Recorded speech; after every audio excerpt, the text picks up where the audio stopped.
नमस्कार मित्रांनो, या व्हिडिओमध्ये आपण MPSC कंबाईन परीक्षेसाठी अत्यंत उपयुक्त असलेले PYQ बुक बघणार आहोत. ते म्हणजे लोकसेवा पब्लिकेशनचं आणि आप्पा हातुरे सरांचं पुस्तक MPSC ग्रुप बी कंबाईन आणि ग्रुप सी कंबाईन स्पष्टीकरण बुक. यामध्ये त्यांनी 2011 ते 2024 पर्यंत सर्व PYQ ॲड केलेले आहेत आणि त्यांचं स्पष्टीकरण पण दिलेलं आहे. हे जे पुस्तकाचे वैशिष्ट्य तुम्ही इथे बघू शकतात. फायनल कीनुसार त्यांनी स्पष्टीकरण दिलेले आहेत.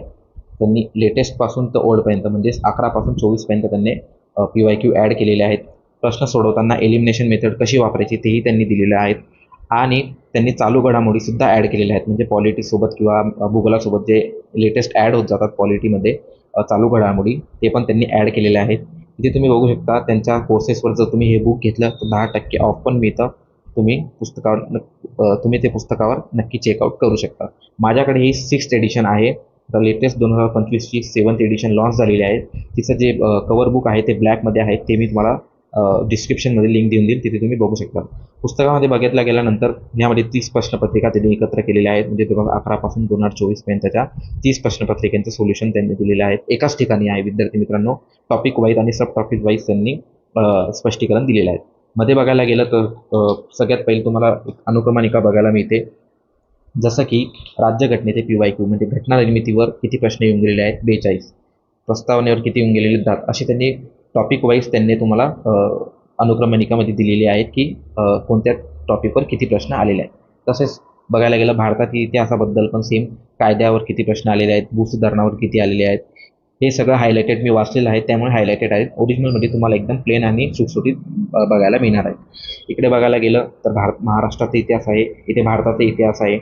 पुढच्या पेजवर त्यांनी दिलेलं आहे अर्थशास्त्र, महाराष्ट्राचा भूगोल, विज्ञान आणि भारताचा भूगोल यांचे पण त्यांनी सब टॉपिक्स दिलेले आहेत. भारताचा स्थान विस्तार, भारताचे प्राकृतिक विभाग, इकडे त्यांनी विज्ञानामध्ये पेशी, सजीवांच्या पेशी, प्राण्यांचे वर्गीकरण, अर्थशास्त्रामध्ये भारतीय अर्थव्यवस्था, राष्ट्रीय उत्पादन, राष्ट्रीय विकास अहवाल, महाराष्ट्र भूगोलमध्ये महाराष्ट्राचा स्थान विस्तार, त्यांची नदी प्रणाली, वने, स्थलांतर, खनिज संपत्ती इत्यादी बाबतीत त्यांनी स्पष्टीकरण दिलेले आहे.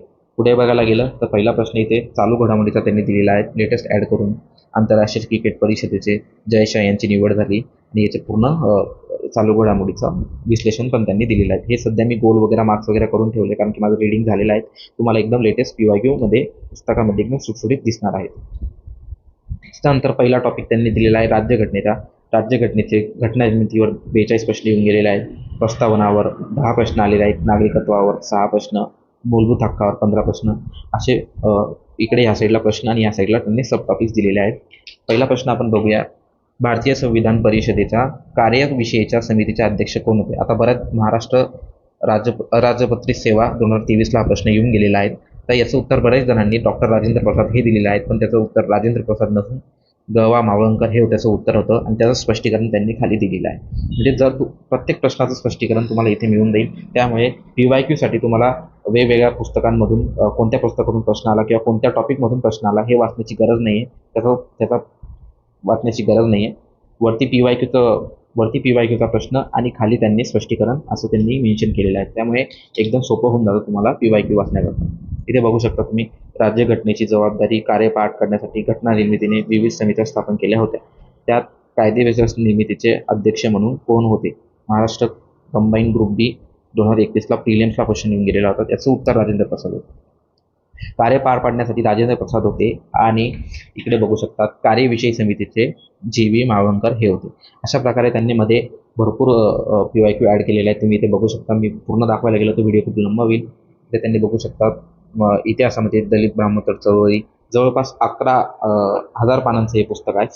1000 पानांचं हे पुस्तक आहे आणि अत्यंत चांगलं आहे. आणि या व्हिडिओमध्ये एवढंच विद्यार्थी मित्रांनो. PYQसाठी हे बुक तुम्हाला कसं वाटलं मला नक्की कमेंटमध्ये सांगा. याची लिंक मी डिस्क्रिप्शनमध्ये दिलेली आहे, तिथून तुम्ही नक्की परचेस करू शकता. तुम्हाला याचा अत्यंत फायदा होणार आहे. व्हिडिओ तुम्हाला आवडला असेल तर व्हिडिओला नक्की लाईक करा आणि चॅनलला नक्की सबस्क्राईब करून ठेवा, जेणेकरून तुम्हाला येणाऱ्या परीक्षेसाठी सर्व महत्त्वाचे व्हिडिओ आपल्या चॅनलवर मिळून जातील.